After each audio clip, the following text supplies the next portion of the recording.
find very interesting with women is they're able to play whatever role they're given.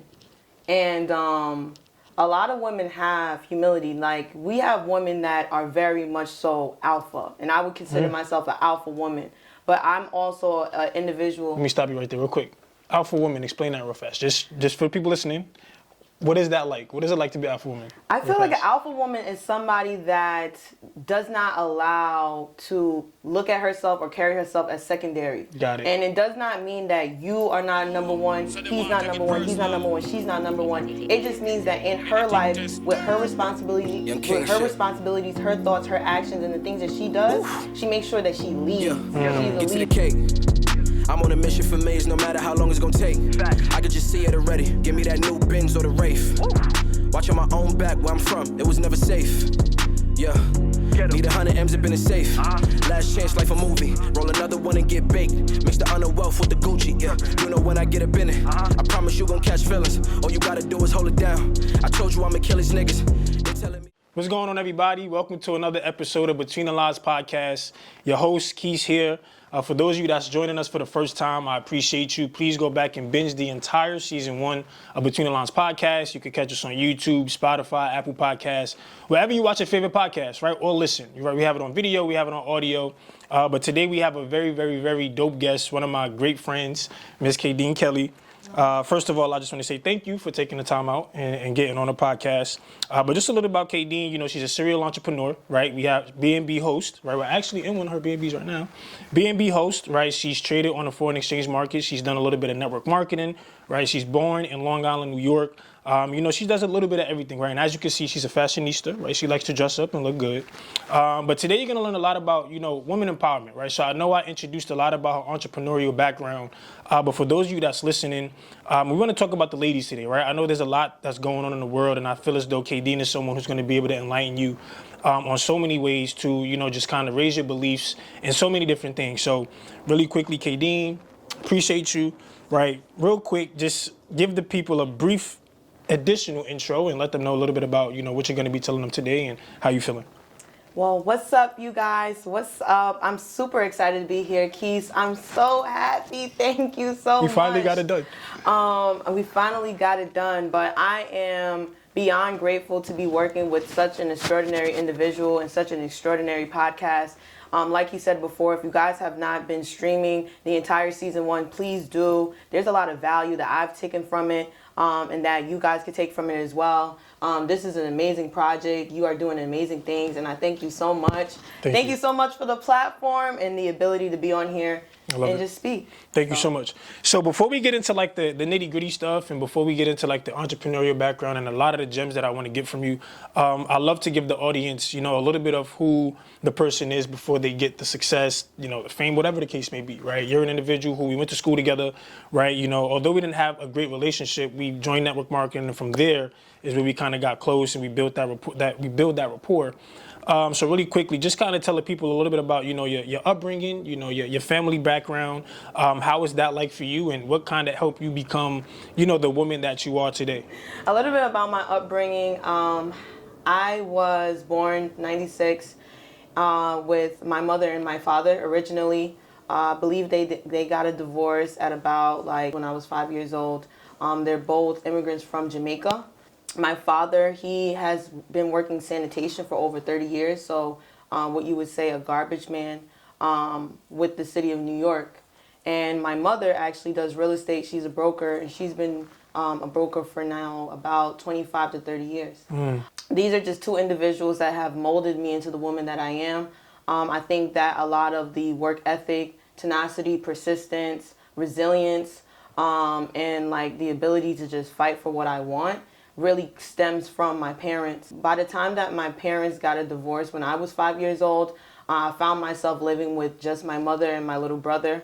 My little brother was originally born with autism and with a speech delay and impediment, which is what derived my mother to get into entrepreneurship herself. Prior to that, she was, you know, just a nurse aide, just making ends meet, working 2 jobs. She realized that that was not something sustainable for a child, for a special needs child. I also, growing up, kind of had a rebellious background. You know, I didn't really understand what it meant to be a parent of somebody that needs a little bit more assistance. So the assistance that I should have been able to give, maybe picking up my brother from the bus, and doing certain things, I just was not available. I was too into going out, having fun, being with my friends, staying after school.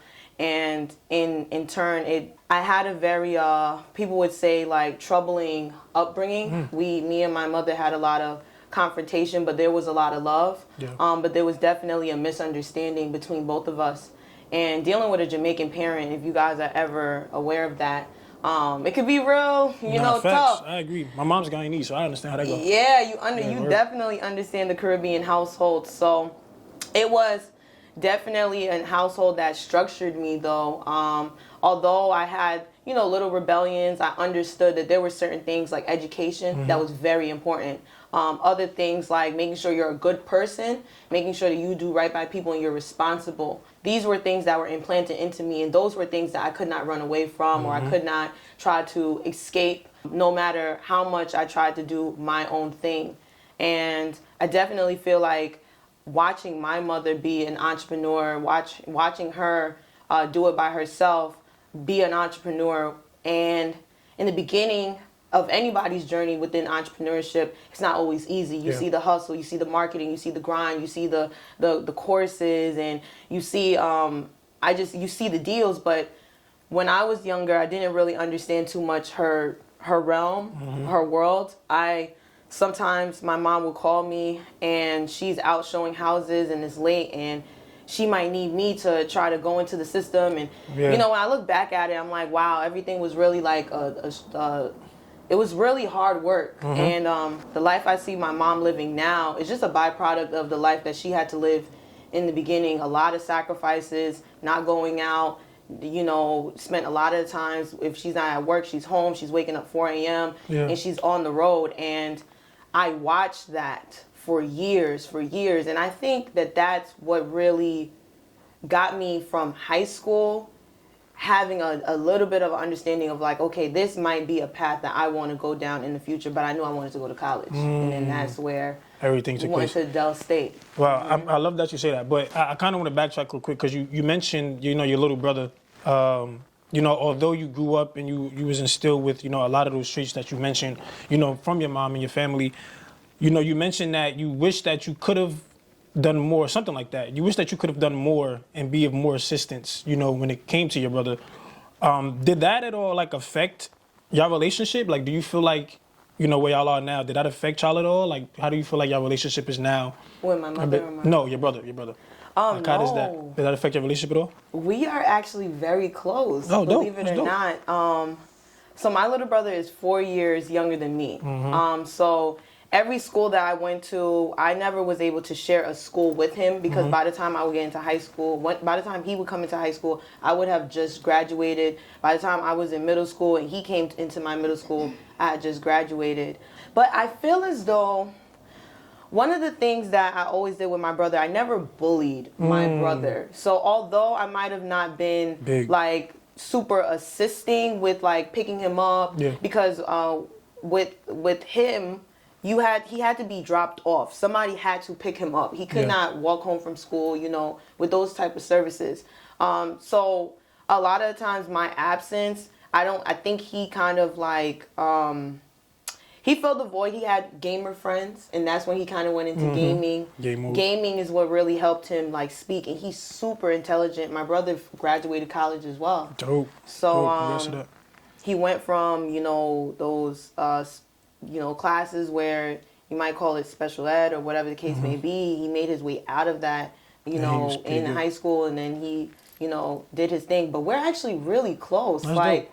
Yeah, but he's like a little bit more. One thing I like about my brother, he's brutally honest. He does not lie. I think you need to be. We need people like that, so that's good. Yes, he's so honest, and he's so like monotone. Like he does not have no voice variations at all. He's very like, hey. Yeah, it's like one voice the whole time. Yes, the whole time. Yeah. So imagine being super honest, having like a straightforward voice, and he's very blunt and. But I learned so much from my brother because he's mastered the art of detachment, being alone, and it's not in a bad way. My brother is he could be super social. He just also understands individuality. And when you look at like a generation, he was born in the year 2000. It's so interesting because when you look at the younger generation, a lot of people, a lot of them would seem maybe a little lost, and they're trying to, they're kind of just, flowing.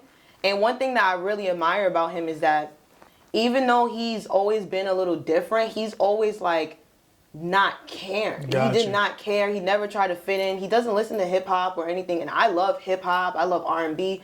He loves his anime and his gamer music, and like he doesn't care. Like he doesn't have like an ounce of like, maybe he might feel like an outcast sometimes, but he does a really good job at just being the individual that he is. He's super funny and he's just jokes. No, that's amazing. It's good to hear that though, because I feel like, there's a lot of people who have those type of, situations, whether you have a sibling or a loved one that have those type of, disorders. And, it really affects like their relationship as they get older, right? Because they feel like they can't do nothing to kind of help you out. Or so to hear that y'all have that good relationship and like nothing was lost, that's amazing, and kudos to that. And now I kind of want to pivot, just pivot a little bit real quick to when you got to school now. So you spoke about your family a little bit, you mentioned a little bit about your brother. Now let's kind of pivot into that entrepreneurial experience. Your mom was an entrepreneur. You saw a lot of that growing up, right? And I'm sure that that's obviously what told you, like you mentioned, I know I'm going to be an entrepreneur someday. But how did you know what it was going to be? Like, how did you find your first taste of entrepreneurship? Now, I know your first bit of entrepreneurship might have been network marketing. I don't know if you've done something before that. But how did you get into that, and where did that even come into consideration? So, I believe in God. God is like Facts. My best friend in life. And I would definitely say in college, I wish I did, more entrepreneurial stuff. I was too into the partying, having fun, and dressing up because we went away to school. So, I'm like... living your best life, right, of course. It felt like living on your own. So, what I will say, though, and this is very interesting because it peeks into my first level into entrepreneurship.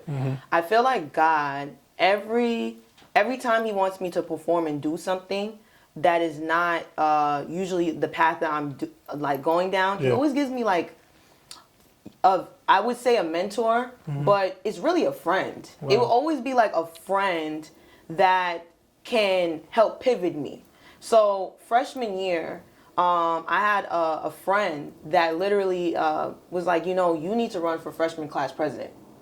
Mind you, remember, I'm coming into school, I'm not thinking about running for, and we're talking about, listen, you ran and you won multiple positions at Delaware State. So my freshman year, that just wasn't my lane. That wasn't something that I thought I could even do, especially freshman year. Yeah, it's like you don't have an experience. When I became his friend, shout out to Curtis. Kurt. Yeah, Curtis was a good dude. He's like, you freshman class president. And that was like my first taste of having somebody literally say, not allow me to be who I am, but only allow me to be who I was meant to be. Ooh. And, big. Like he would call me at like 11 o'clock, like, I need you to write down 3 things that you want to reform for the freshman class. And I need it in the next 20 minutes. So did you run? I did run. You did? Okay. And I lost by 1 vote. Oh, wow. Yeah, by 1 vote. And believe it or not, I was happy about that. Wow. I was happy, I mean, I guess that was the belief thing, because you probably thought you wasn't capable, but to see that you was able to get that close, it probably made you confident. And it made me confident. And, I really took that like, wow, and that was my first thing of like, okay, I can do it. Now, one thing that I wish I would have done is maybe keep going. Yeah. But I felt so accomplished by even doing it and going all the way and just losing by a little bit. I'm like, oh, okay. Not saying that was something I was comfortable in, but it was just so unorthodox. I don't run for stuff. So that was the first time. Then I got my first sales job. So I'm going to show you guys how sales really came into entrepreneurship for me. So I got my first sales job. I was selling insurance, and that was my junior year. That was like my summer job. And I really liked sales. I'm like, okay, sales is cool because for once, I could dictate how much money I make based upon the amount of work that I put in. If I didn't put in no work that week, I didn't get, like, literally my check will be zero. But if I, put in the work, I will see it in my check. And that was like the first time, remember, all my friends had jobs. So we're all used to regular paychecks. No matter how much or how little you do, you're making this amount. So that, like, some checks would be 1,000, 1,500 at that. And I'm like, oh snap. Word. Yes. Word. But my when I was doing sales, I had a mentor as well. He was actually an older Caucasian man. He was probably in his like 60s. Oh, snap. Yeah, and he. Were y'all doing the same? Yeah, so he was somebody that had hit leaderboards. He sold. He did it for about like 20 years. That was his thing. Okay. So I was kind of like fresh blood. My mom and him did business because it's like life accident and health insurance. Okay. So if you have like a car accident or any like minor injuries, you could be able to get compensated. So she was like, you know what, my daughter needs a job, a summer job. So I ended up working for him, and it was really dope. I feel like I learned different perspectives because I always wanted to help people. And one thing that he taught me that I really needed to know, because I was always like, I want to just give everyone my last and I want to help people, and I'm at that point in my life. And he was like, listen, you can never help nobody until your cup is overflowing. There's no way that you're going to be able to help others if you have not even filled your cup. And that right there was such a perspective shifter, because at that time, I've never heard that before. We're always hearing give back, help people. I was really getting into like black social issues. So I was really into that. Like, I got to help my people. We got to do more. And when I heard it, I said, okay, this is very interesting. And I just tabled it. But I feel like later on in life, it made sense. And then the last thing was, my friends that was able to mentor me throughout my actual entrepreneurial business. No, I lied. I had a really crucial friend my junior year when I switched my major to finance. Okay. His name so was you started Tyrone. off doing... I changed my major 4 times. 4 child. times? Yeah. Oh, okay. I was African American studies coming in.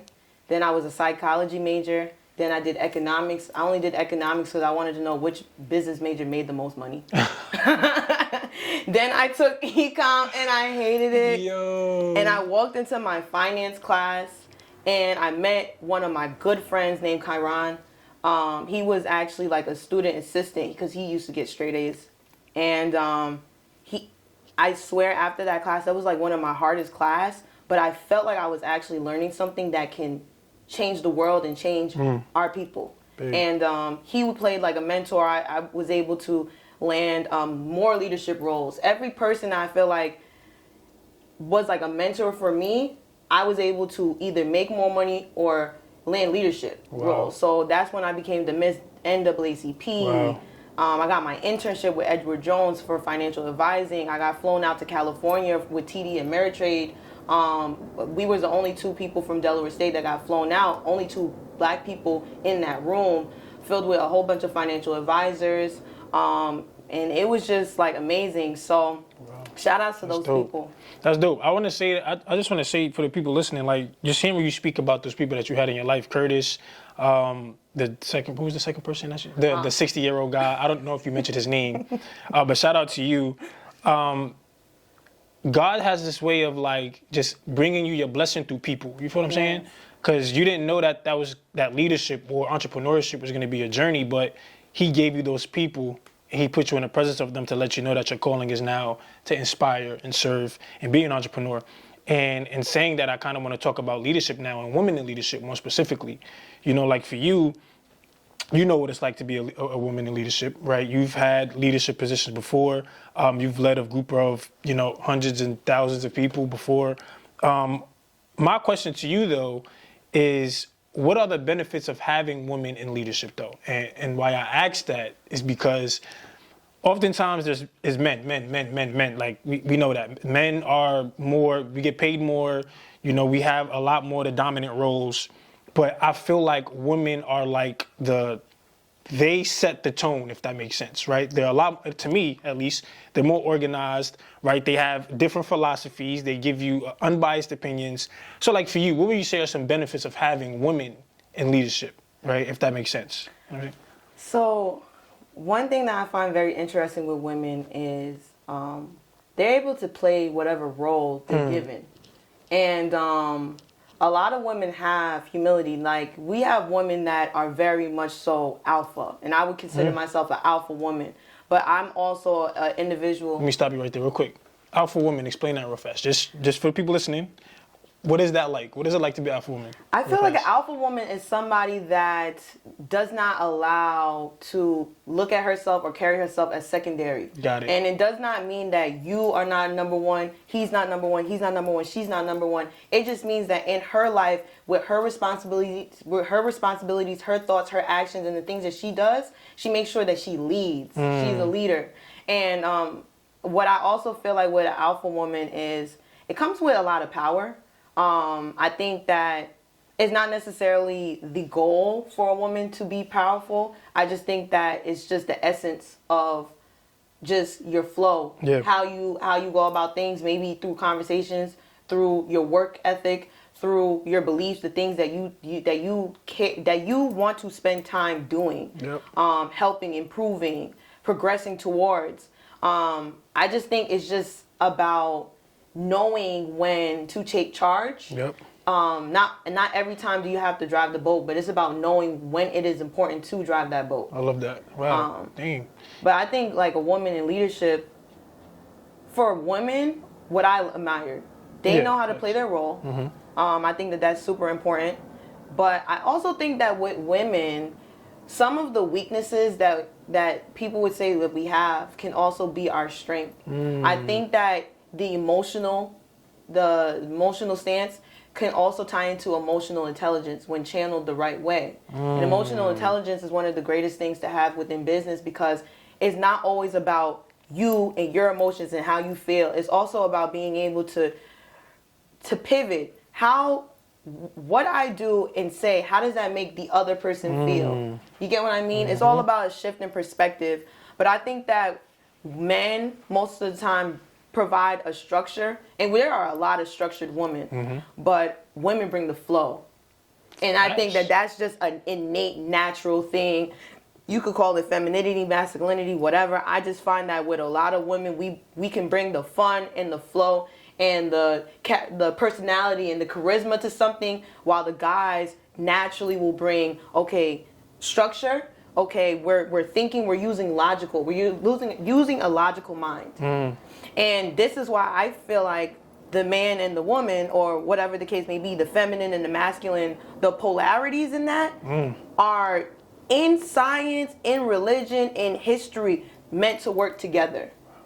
I have always been a person that I love women, and I love women empowerment. I love it. But I've also always been an advocate that the man needs the woman and the woman needs the man. Or the masculine, the polarities of it. The feminine energy needs the masculine and the masculine needs the feminine. I think that's the most beautiful unity that you could ever see. Damn. Well, it's so funny because yesterday I just had this event and I was on a panel. We was talking a lot about, it was more catered toward relationships, but we were talking about like just the man and the woman. But my next question for you is going to be, in hearing all of that stuff, right? You broke that down very, very well. Is why do you think that there's like a shortage of women in leadership positions, right? Why do you think that women don't get a fair opportunity at having some of these big roles, right? What do you think we're missing? Well, there's a long list. I would say that some of the things would be, some people don't believe that women should be in charge. Just simply as that. Some people might trace it to biblical. Some people might trace it to just how they grew up. I just think that the overall, I wouldn't want to say the word statistic. I would just say the overall like societal. The societal complex is women are supposed to be, the word may be inferior. I wouldn't say inferior, but if we're talking about leadership, definitely they'll say that, the man is to lead and the woman is not. When you think about the Bible, and you have Adam and Eve, when Eve bit the fruit and then told Adam he could bite, you could bite the fruit.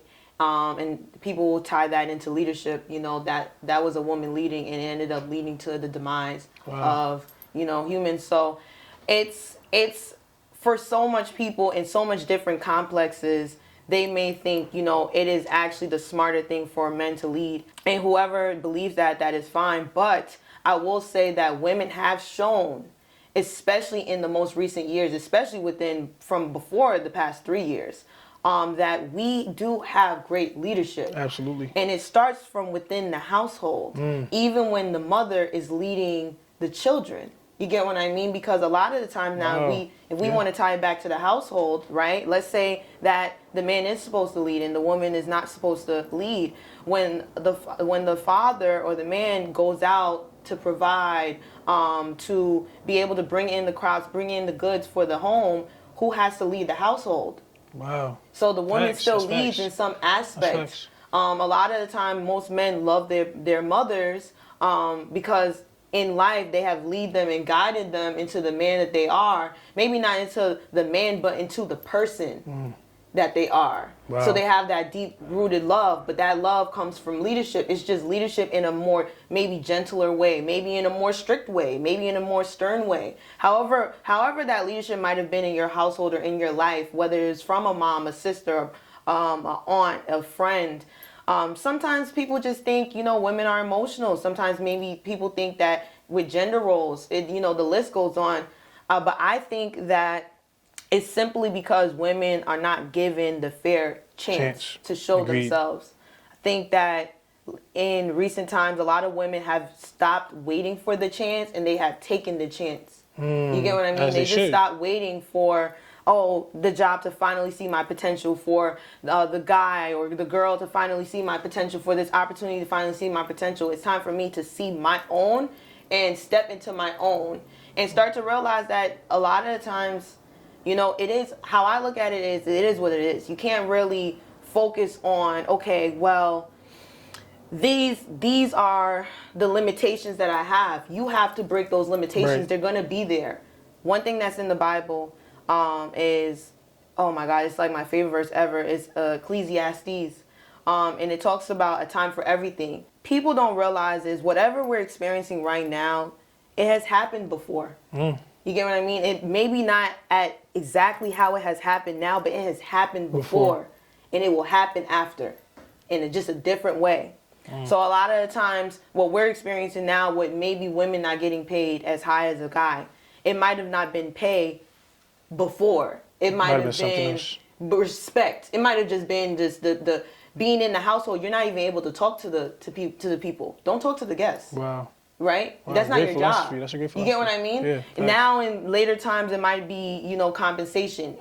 In times when we're no longer on this earth, accompanying this earth, it might be in a different way. But some of these issues has been before and it will always be. The only thing you could do is change change that point today with your actions and what you do. Word. You mentioned that a lot of the times women are not given a fair chance or opportunity, but nowadays you just kind of got to go get it. Right. And I love that you said that because that literally leads right into my next question, which is how do Kadeen empowers herself, but more importantly, other people, right? And this is kind of giving advice too, but I want to hear how you empower you. Like, what do you do, right, to kind of keep yourself, mentally sane and, give yourself the mindset that, I'm going to go out there and get it, because it's one thing to say it, but there's some women who don't have the confidence, who don't have the belief, who don't think that they're able to go out there and do it. So how do you empower yourself to, say, I'm inspired enough to get up and go chase what it is that I want? One of the people that I said was my best friend was God. Mm-hmm. The other person that I would say is my best friend is myself.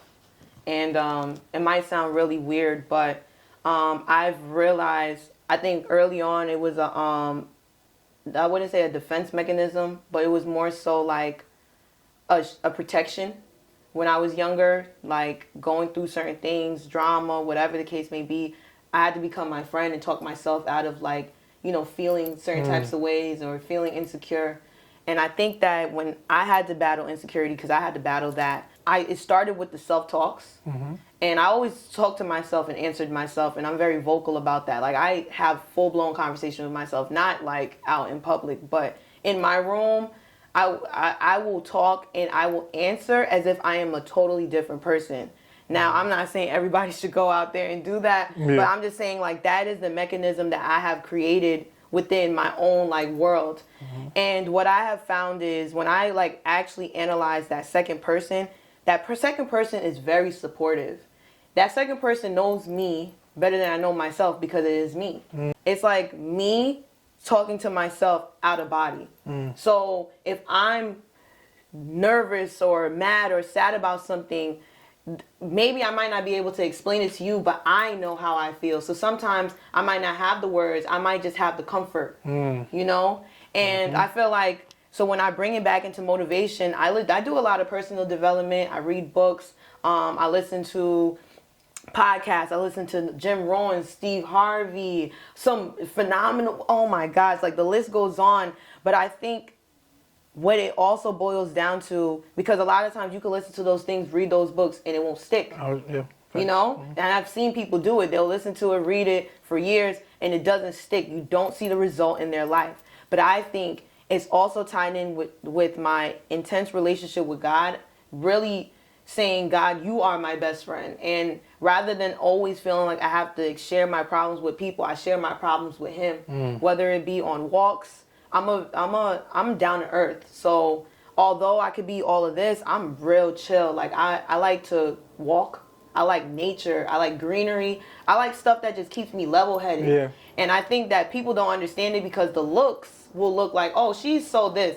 And it's like, I mean, I am this, but I also am that too. That earthy girl, that real, like, I like candles. I like chill vibes. I like good music. I like jazz. Like, that's what I listen to. Jazz is very soothing, by the way. Ooh, jazz is amazing. Jazz is super soothing. And real quick, I kind of want to say, like, you know, you mentioned personal development, reading, and doing all of those things. One thing I've noticed about you specifically and just, you know, doing business with you and just seeing how you carry yourself, I feel as though you're one of the very few people who know how to listen to those things, but actually take what they say and apply it to where you are in your life. I think the problem is that people just think that they can listen and they can just take all of this information and just go out there and do what they say. But their life is completely different than, you know, the person that's giving them the information. But when I look at you and how you move, you have a way of listening to the personal development and listening to all of the value that you take in, but you're not just taking everything and saying, oh, let me go ahead and do this. You're saying, okay, well, this person say, maybe I should get up and, you know what, write down my goals or say some affirmations. Well, you have time to actually get up and say some affirmations, so you apply that as opposed to just doing everything. So how are you able to just kind of apply the information? Because I think, and not even just women, men and women, right? At this point, it's men and women. How do we do a better job of taking in all of this information, and not just personal development, just information in general, and apply it, right, to where we are actually in our life? People tend to think so far ahead, they think so far behind, but you got to stay, you know, relevant. You got to stay current. You got to stay where you are in the present. So how do you, you know, do that, you know, often? So I think what's really important is knowing yourself. I think a lot of the times people will take in a lot of information without doing the work of knowing themselves and being fully accountable of who they are. One thing about me, I don't hide from my past. I don't act like my past is non-existent. I don't act like I was maybe not the nicest person back in my days, maybe not the most supportive or the most communicative or the most... I don't shy away from that. I also realize too, I have in no way, shape, or form will the past ever dictate who I am today and where I'm going.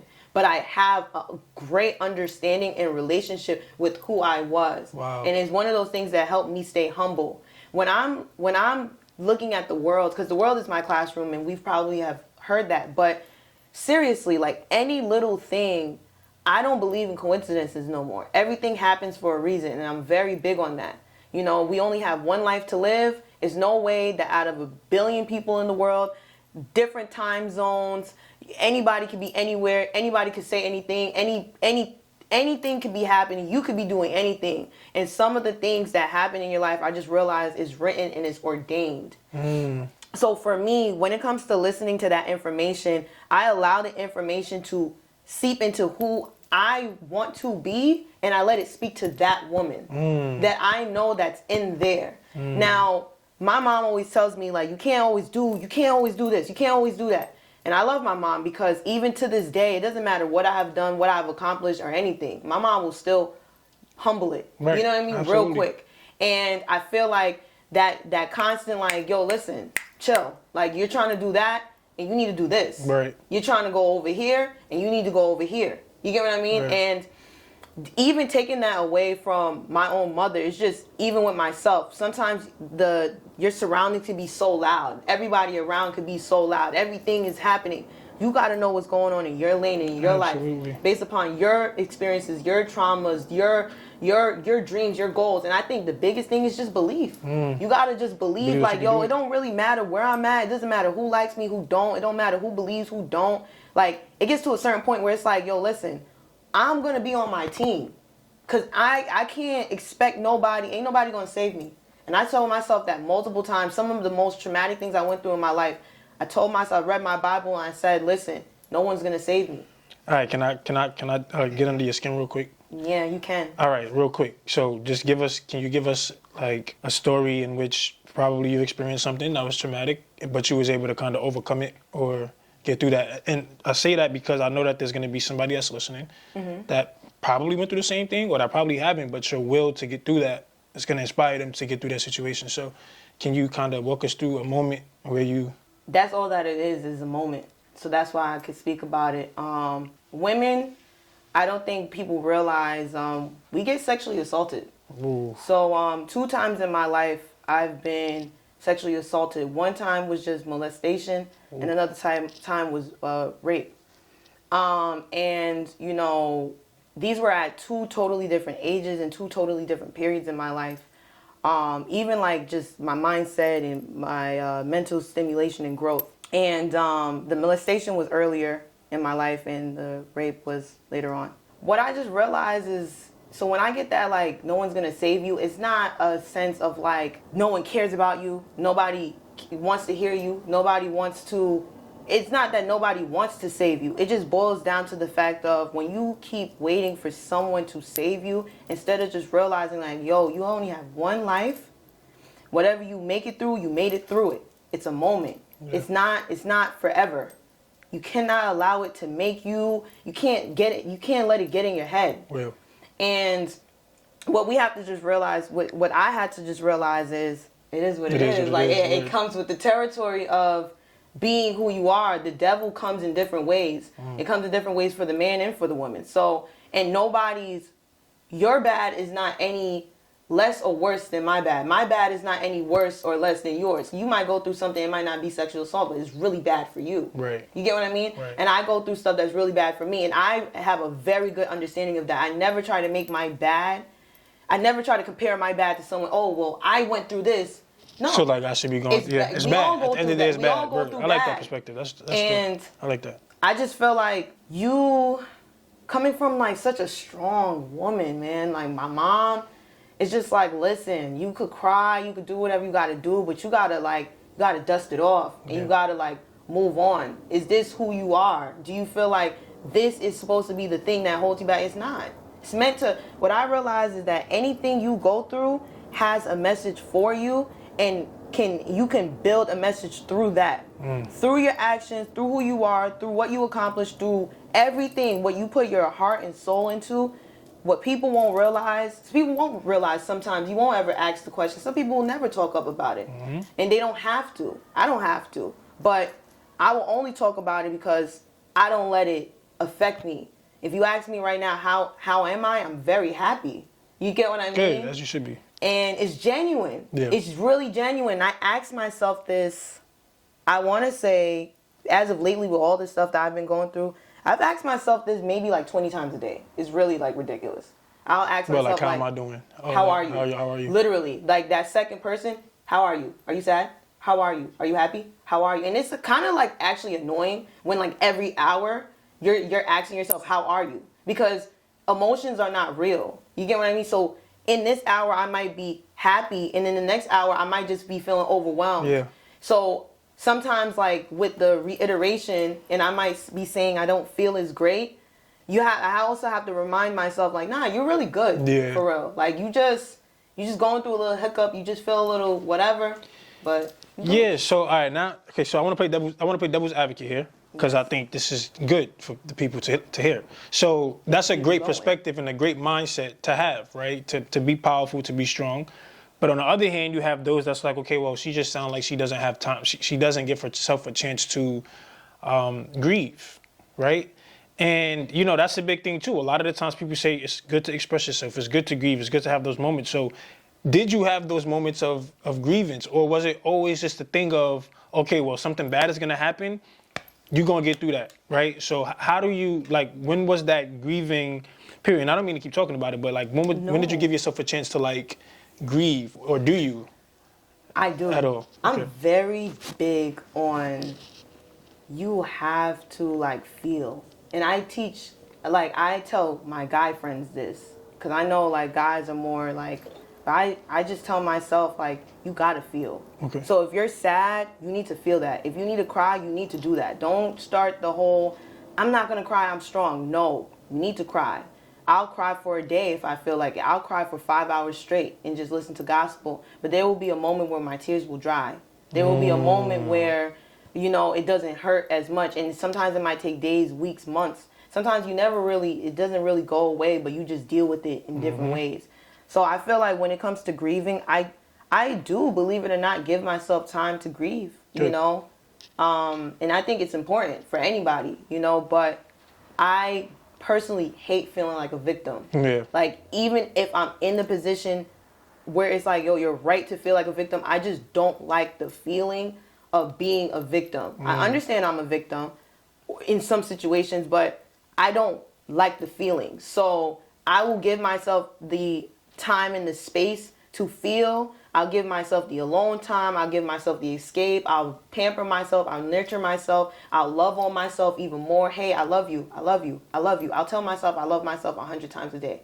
I'll look in the mirror and tell myself, yo, you look good. I'll look crazy. I'll be like, girl, you look good. Yeah. Like, you look amazing. And I give myself that love and that nurture, because the mindset that no one's going to save you is not necessarily meaning that you should have a hardened heart towards the people that do love you. It's just that sometimes they don't know the battles that you fight. They don't.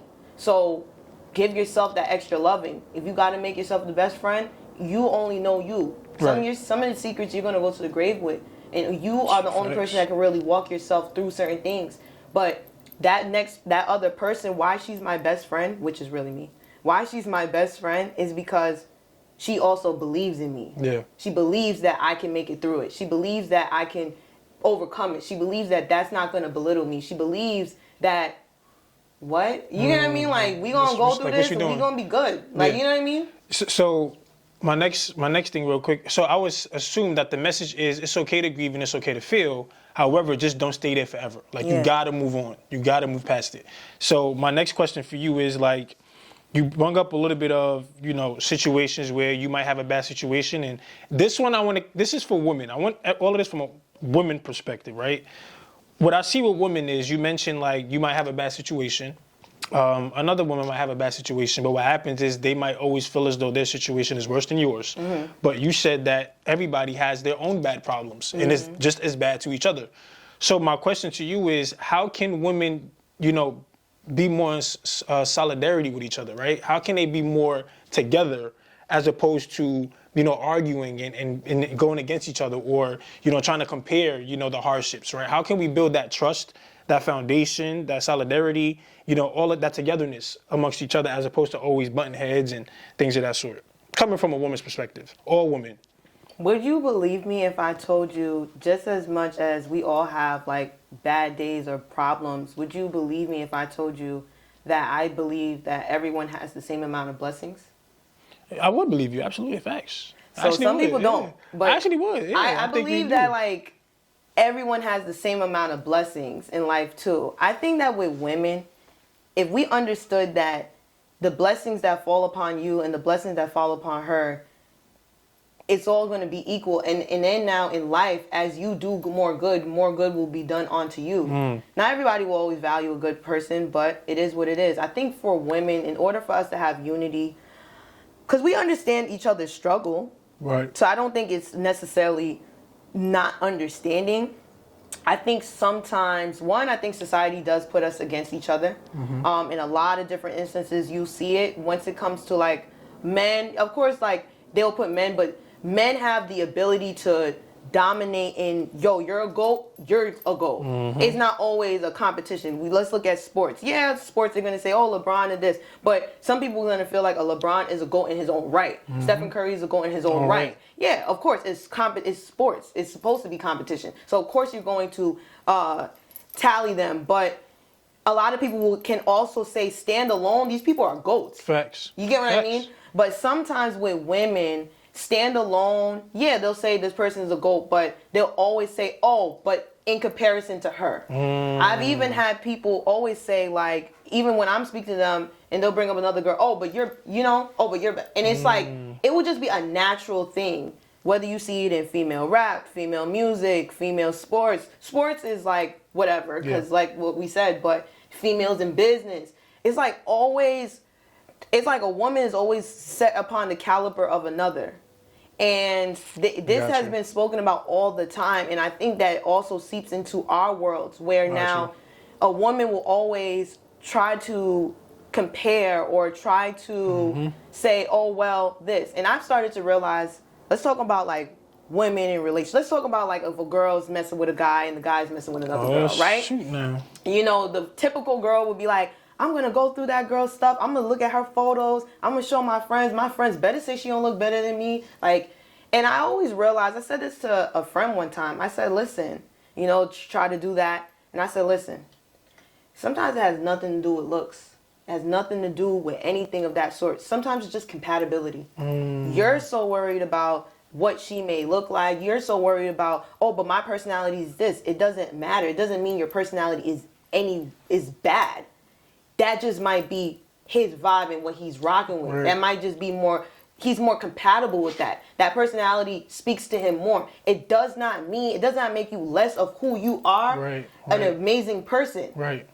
It's just some things just is the way that it is. Gotcha. And and I just feel like with women, if we just realize like what's for you, that quote of what is for you will always be for you. It really sticks with everything. You cannot try to take the blessings of another. You have to understand your blessings are going to come for you. And it's really hard to do that, especially when you're not confident in your own ground and in your own territory. And sometimes you might feel like, oh, but she's infringing and he's infringing. And no, you have to realize like you was put on this earth to dominate. That's what all human beings was given this earth to do. We don't have control over the heavens. The heavens is all God. The earth is all us. And we give God permission through our lives, through our words, through our voice, through our actions to say, God, come into our life. Come into life, come into earth and help me. Wow. With my problems, help me with my influence, help me with my actions. But there's some people that are very successful and they don't bring God in. You know what I mean? But why do they win? Why do they succeed? It's not because everybody is evil. It is because ultimately we were given dominion. Yeah. It doesn't matter if you're good or bad. You could be evil and have so much control. It's just dominion. You got to realize as women, we all have our fair share of dominion no matter what it is. Your dominion may not be in business, but your dominion might be in your household. It might just be with your kids. It might just be with your family. It might just be with your goals. Agreed. How do you... Another thing is, how do women... Can you give some tips, or how would you say, and there's no right or wrong answer, this is just all, really just pretty much you. What are some tips, or how do you actively communicate with other women to build sustainable relationships? And what I mean by that is a lot of the times women are often, like I have some friends who are, I wouldn't say antisocial, but when they get around other girls, it's like they're always so, just stush, right? Just so like, just not sociable. So like for you, what are some tips, or again, like what are some things you do to actively communicate with other women to like build that rapport, right? How do you break the ice? What are some things you can ask them? What are some things that you say? How do you walk into a room and kind of, just be for everybody? I feel like the best way to do it is be yourself, but what I would say is be kind. I feel like if you want to break the ice, compliment. Like compliment a woman. Because whether it's her drip, whether it's her hair, whether it's her nails, whether it's... Girls love compliments. Okay. You know? And a lot of times you'll think, oh, she's pretty, she doesn't need it. Like, listen, I've watched thousands of times. Somebody could be so stutch. Maybe you might have the resting bee face, and you might not look so approachable. You get a compliment, it's like, oh wow, thank you. Oh, they're so nice, they're so kind. I just think that it's like what I said before. It's realizing that what you have is what you have. That's your power, that's who you are. It is what it is. And that person's beauty does not take away from your beauty. That person's looks or what they got going on does not take away from what you got going on. Facts. So when you are saying, you know what, I give love, period. So if there's any weird stuff, it is what it is, whatever. Yeah. Cool, we could, I don't gotta really get into it. But what I'm gonna be is a vessel of love. I know when I come around, I'm gonna be cool, I'm gonna be a vessel, and that's gonna be me. When I come through, I'm love. You can't stop me from dressing how I want. I'm not gonna stop doing that. I'm not gonna stop being who I am, because then I'm trying to make you feel better. One thing with women is we have to realize that another woman's light does not dim yours. Ooh, and I love sometimes we, in so many different aspects, will see someone shine and we'll feel, when someone shines very bright too, whether it's their personality, their aura when they walk in the room, maybe their accomplishments, a lot of the times it's not even that our lights are dimming. You will feel like, sometimes you just get that feeling like, just get a weird, you want to do, facts. And one thing that I've learned is, whenever you get that feeling of like, that gnawing feeling, always say, yo, you know what? It's inspiring. Absolutely. It's as opposed to inspiring. looking at it like got you. Sometimes even just say like, yo, you're really inspiring, bro. Or you're really inspiring, sis. Because what people don't realize, I said this to my cousin. He was like, I said, do you realize that, do you know where my brother's keeper came from? Are you asking me? Yeah. No, The quote, like. No, I don't. Does anybody know? Do you know? No, I don't know. It comes from the Bible. I figured that. It comes from the Bible. Yeah, so in the Bible, it talks about Cain and Abel. They were brothers. And it actually was a distorted way when he said, my brother's keeper. You know, people get it tattooed like, I'm my brother's keeper. But it was more so of a question in the Bible. But basically, it was just a story. It was a mini story about jealousy. And what I told my cousin, he's like my best friend. I told him, I'm like, jealousy is like a innate trait. Like a lot of people shy away from it, and a lot of people, try to act like I'm not jealous. I'm not jealous. Jealousy is not good. It's a bad trait. Yeah. It's not a good trait, but it's a natural trait. And you sometimes got to know how to combat jealousy. You got to know how to combat it. When you say, you know what, rather than having this feeling of jealousy, let me just say I'm inspired. Yeah. You get what I mean? Let me just put it out, because literally what you do is you take something that is a negative emotion and you literally make it a positive emotion. Yep. You make it a positive outlook, you make it a positive emotion, and your action behind that is positive. You're freeing yourself of any weird stuff. You get what I mean? And a lot of the times, weird stuff can really boil down to jealousy, and sometimes jealousy causes you to do a lot of crazy things. It causes people to do a lot of crazy things. That's why I tell women, yo, just be love. Word. Be love all the way through. Just, it is what it is. If the vibe is, I'm very big on, especially just all women should be like this. Energy. Yes, word. because you guys feel energy. Word. Y'all do. And we feel energy too. And we have this like women's intuition. It's a real thing. If you have that intuition, I always say go with your gut and go with the vibe first. If the math isn't math, then we don't got time to think about the math, because the mind can't always catch everything. Sometimes you just go with your gut. If your gut's not really feeling it, if the vibe is off, I'm sorry. It doesn't matter how much your mind tries to like piece it together. Just go with that, because that might be the thing that saves your life. That might be the thing that really like gets you. All right, I'm here. Let's get it on our facts. I agree. And let's pivot real quick, because I want to get you out of here shortly.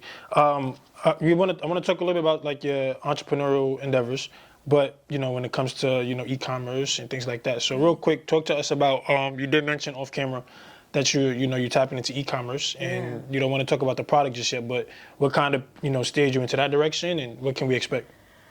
So I would say that there are two areas I'm going into e-commerce.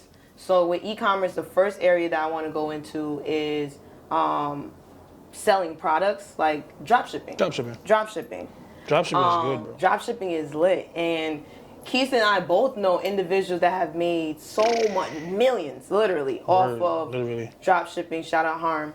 Yeah. And She's doing her thing, She's doing her thing, man. She's doing her for real. So I'm one of those people, like, once I see one person do it, I know I feel like you could do it. You know, like, and it's dope. Like, but I get inspired. I love being inspired by people. Using her own advice. See, get inspired by it. But you gotta also know your lane. So sometimes it might not be your lane, but I'm like, you know what? This is something that I can do. I wanted to do it before, but I never went live with it. Like, I did the whole website. I never went through, and I've just watched success happen and come for other people. I'm like, yo, that's dope, for real. Like, it's a dope thing. So I'm like, you know, I'm gonna try it. That's lit. So e-commerce is definitely, I have like a whole like thought out plan, and I'm like really excited because that's gonna be like my back end. That's like the back end that I don't really care for it to be, for me to be a like, face it's just of. gonna be there. Yeah, like, it's just gonna be there. That's just a stream. That's just ends. You get what I mean?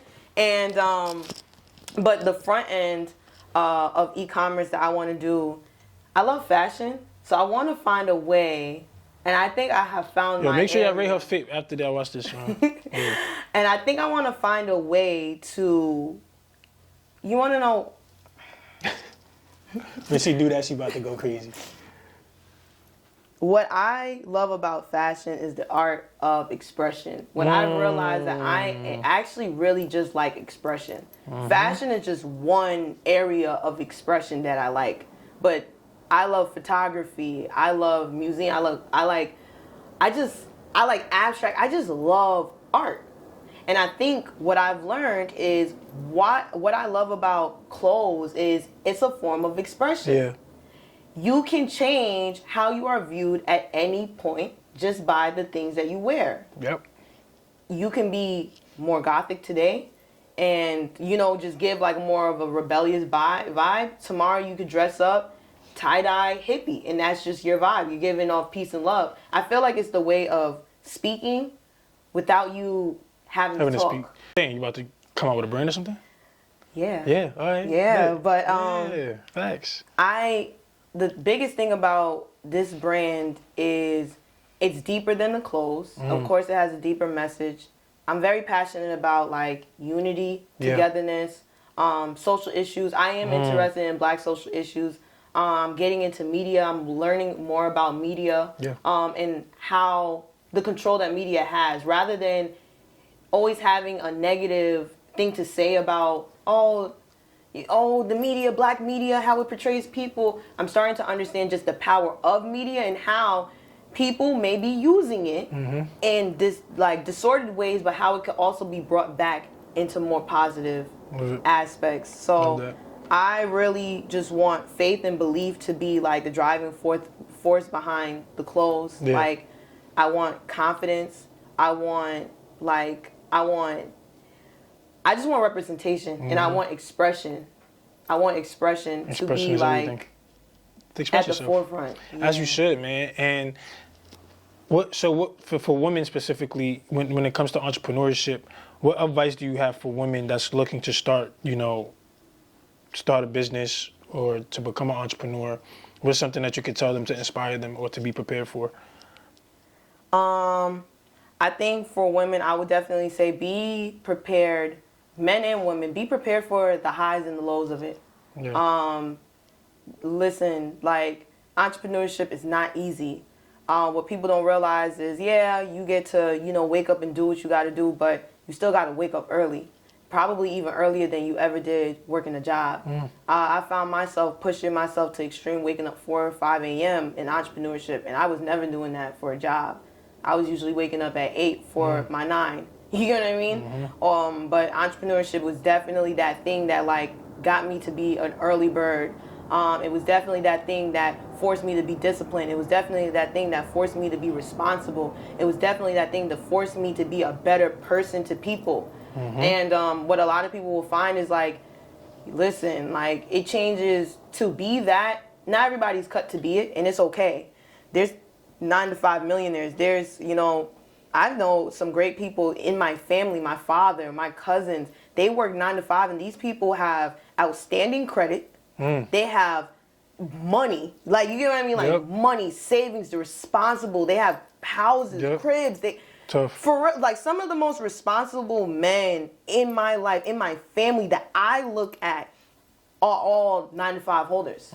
You get what I mean? But they're very methodical and they know what's up. They know how to take care of their family. So I don't want people to have the idea of you only have to be an entrepreneur to be of value to society. That's a lie. Right. Facts. It is. And that might have been a lie that I've even said before in the years. You know, because because that was just crazy. We was going crazy. We was just in love with what we was doing. You don't need no job. You don't need no job. You don't need no job. You don't need no job. For real. Like, you don't need no job. Quit your job. Like, We was wild and I can't front. but yo, we was bugging. We're sorry. Yeah, we are so sorry, bro. But it's like what I just realized. Not everybody's cut for it. It's okay. Yeah.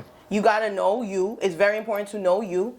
And what I just realized is with entrepreneurship, though, it definitely takes the beast in you. For you to win, anybody could do it. Anybody could try to quit their job now and try it. But only the strong is going to really like make it. You have to be resilient. You have to have buoyancy. I like to call it buoyancy. It's that bounce. Talk about that. You got to be able to lose and bounce and still bounce back. And sometimes you're going to have to take a little bit longer to bounce, but you got to bounce.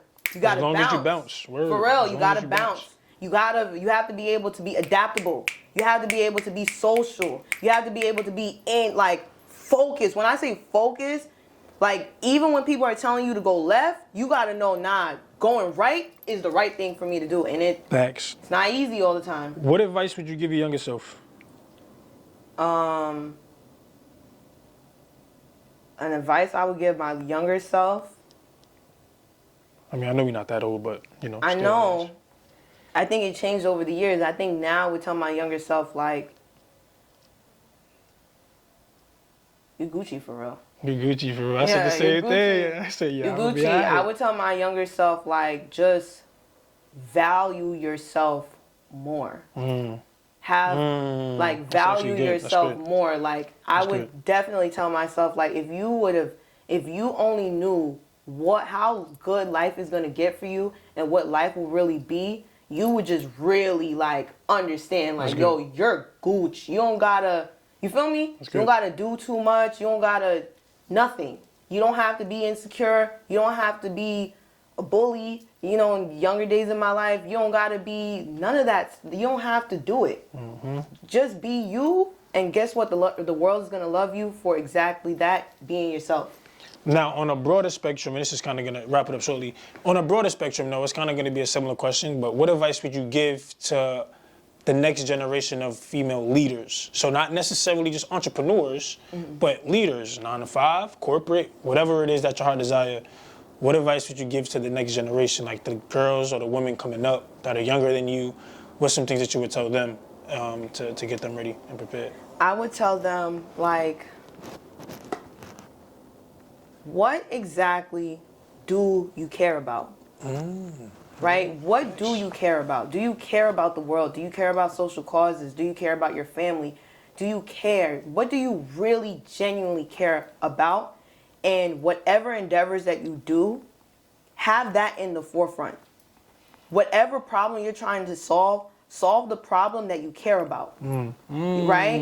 If you're trying to provide or you're trying to be this great person, what really actually matters? Because sometimes we're focused on what does not matter. Right. What he thinks, what she thinks, what the world thinks, and I need you guys to really just focus on what truly matters. And it's not so much that if your mom matters, then what she's telling you right now matters. It's not necessarily that. I'm just more so saying, when it's all said and done, and when you're not here no more, and when people have to only say what they remember about you, you always wanted to tie it to, you always want them to be able to tie your legacy to what mattered to you.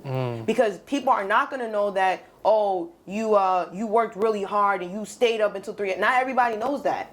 Not everybody's going to know certain things, and that's not what they're going to say in your eulogy, unfortunately. Facts. So you really got to focus on, like, all right, how do I want to leave this world being remembered?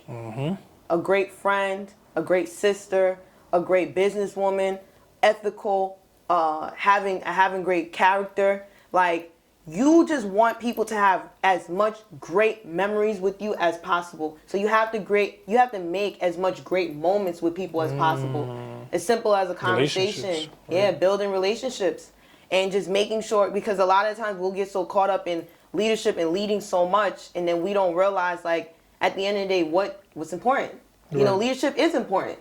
It is important because you have to be able to, leaders eat last. So you have to be able to understand, like, what my needs sometimes does come at the back burner for other people. But at the same time, with what I'm leading with my heart, that's what's going to make you great. Absolutely. I feel like in my entrepreneurial journeys, I led with a pure and genuine heart. When I joined network marketing, what I loved about the company that we was a part of was I saw what it was doing in the financial literacy world, but for Black people. Facts. I'm going to be so honest. Facts. I had a passion for that since college. We had passions for that since college because you always put yourself in student leadership as a Black man. You was also a part of MOCA, no? Yeah. Where you facts. used to wear, so MOCA was an organization on campus where the men were actually wear suits and they would walk around campus. So while everybody was wearing regular clothes, it was every Monday. Every Facts. Monday, these The group good of days. men would wear suits and they would feel so confident. All they doing is going to class with you. Facts. But they got a whole They got a three-piece suit on. Word up. And they would feel like their most confident selves, and it's leadership. It was just showing that, listen, you don't have to be considered cool just because you wear a regular outfit. You could be cool Facts. with a suit. You could still be fly and still be jazzy, still be you with a Facts. suit on. And I just feel like for us, I think we always, I don't want to speak for you, Nah, good. but I'm just saying that because I've seen it Yeah. through my own eyes. It's just, we cared about our people, and the at a certain point for me, I also learned, like, okay, what do I really want to be seen as, and what do I care about? So I care about the progression of our people.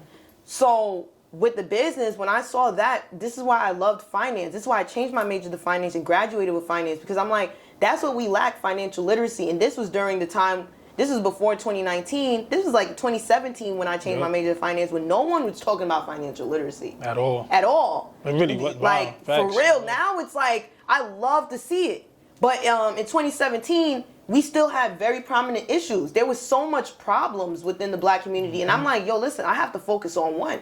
And I guess finance is it. And then just us going into the business of, okay, leadership, Black leadership, and we're talking about financials, and we're talking about investing, and we're talking about entrepreneurship, and we're talking about, like, creating, breaking generational curses and stuff like that. I fell in love with it. That It was was just, dope. That was it a was really the good perfect time. story. I swear, it was like the Cinderella story for me, and I'm pretty sure for you. Yeah, that was So a a lot very of good people time, just right? won't understand. Like, if your heart wasn't there, and there's a lot of people whose heart wasn't there, and it's okay. Yeah. Like, their heart just wasn't there. It was more so like, it was an opportunity to make money, da-da-da, and it's cool. But I know where my heart was, and I think that's the only reason why I got as far as I did. You know, I just think that I loved it, so I was willing to stay up late. I was willing to go the extra mile. I was willing to, like, go through money, go through so much, and I would do it all over again because I loved it. I felt so fulfilled. It was like a high, yeah, it was the most fulfilling of my life. It was an all-time high, bro. And one thing I want to do before we wrap this up is just really, I like, giving flowers, man, to, whoever I'm talking to, like, just from seeing you matriculate through college, and obviously I am network marketing and everything. Like, I'm proud of you, for real. I'm super proud of you. All of your endeavors, everything you got going on. Just know that you always got a fan, you got a supporter, whatever it is that you need from me. I'm always down to help. But just keep doing your thing, because I feel like we need a lot more people to, be a vessel and be that light. Especially coming from a powerful Black woman, you know what I mean? I have, like, the resume that you have, that's done the things that you've done. Keep using that, because you really do need more of that. So I'm proud of you. And again, I appreciate you for just coming on here and being vulnerable for not just myself, but, for the people that's watching, because I know somebody's going to watch this and be motivated to either start a business, be motivated to get through whatever situation that they possibly got going on in their life. So I appreciate you, man. And I'm sure that the audience do as well. But real quick, how can they keep up with you? Give them your Instagram, your social media, whatever platforms you want to promote real quick. Let them know. So you guys can keep up with me on Instagram, Kadeen the Queen. I also have other social medias that TikTok, Kadeen the Queen as well on TikTok. And stay tuned. We're going to have a lot of good projects for you guys. A lot of things for the community and for the people, for all people. And I'm just really excited. I thank you so much, Keys. I want to give you your flowers. Like I said, you're amazing, phenomenal, and I've always loved your work ethic and the love and the art that you put into anything that you do. And that's how I just know that you're destined for greatness, and we know that. You know what I mean? It is what it is, Appreciate it. So look, man, if you enjoyed this conversation, this episode, please go ahead and like, comment, subscribe. Be sure to follow Kadeen on all platforms. Go back and watch all of the previous episodes. We appreciate you. We hope you enjoyed. Catch us on YouTube, Apple Podcasts, Spotify. Share this with your mom, your daughter, your aunt, your uncle, whoever the case may be. I love y'all. Peace out. Yeah, get to the cake. I'm on a mission for maze, no matter how long it's gonna take. I could just see it already. Give me that new Benz or the Wraith. Watching my own back where I'm from, it was never safe. Yeah, need 100 M's up in the safe. Last chance, life a movie. Roll another.